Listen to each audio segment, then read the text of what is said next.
Hi, this is problem 14.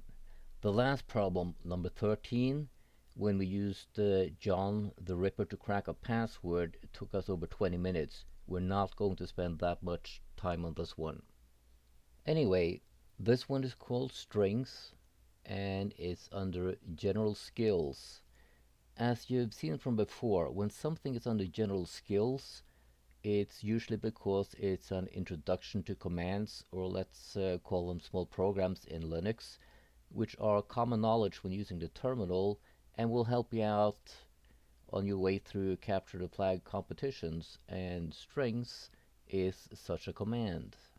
So let's read the problem here. Can you find the flag in this file without actually running it? So we know that it's actually something that can be run. Let's take a look at the hints here.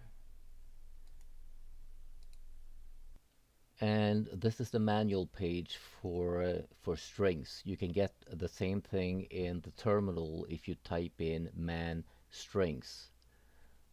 You have a lot of options here, but there are two things I want you to notice, and that is strings. It prints the printable character sequences that are at least 4 characters long. That's the default. And here, strings is mainly useful for determining the contents of non-text files. And if it's running, it's not a text file, right? While you're at it, it might be interesting to read up on pipe also. But for now, let's download the file to our terminal and take a look at it. We have it here in our downloads folder.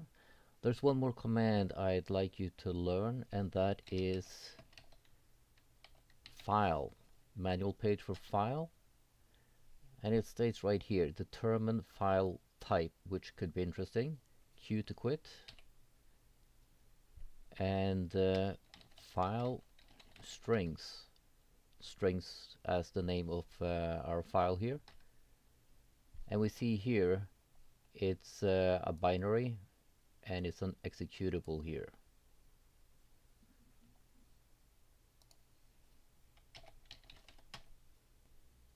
For the fun of it, let's take a cat and take a peek at the file just through the terminal.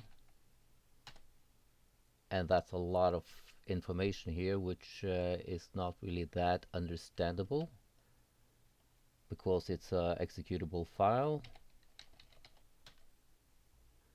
And we have used grep on a few occasions, right, to extract information. So let's try that with just pico here and the name of our file. And all it's going to tell us is it's a binary file and strings matches. And that's all the information we're going to get just using grep.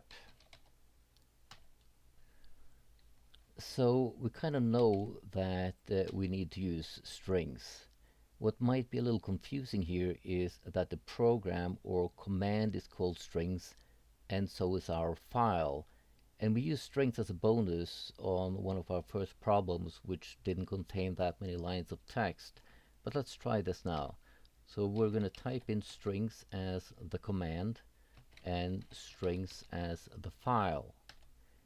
And as you can see here, we're getting a lot of text. And the problem here, which they're probably demonstrating, is that you can have thousands upon thousands of lines of text.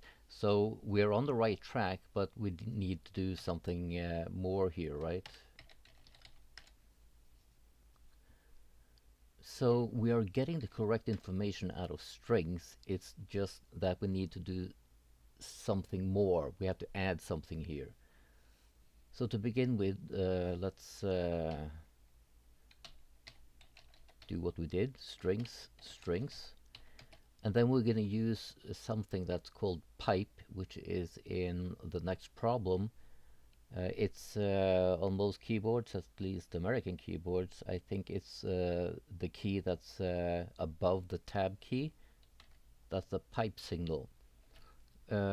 this isn't a tutorial on Linux, but quickly, what it does is whatever the output is from the first command, which is strings to the file strings, is put into the next command, and our next command is going to be grep, because now we have the information from strings that we can use in grep.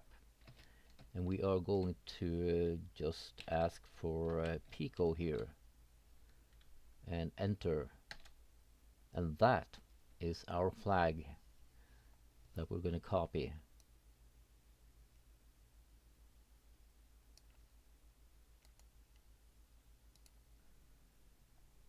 And like the flag said, strings saves time. We're going to submit it, and we have solved one more problem. Okay, until next time.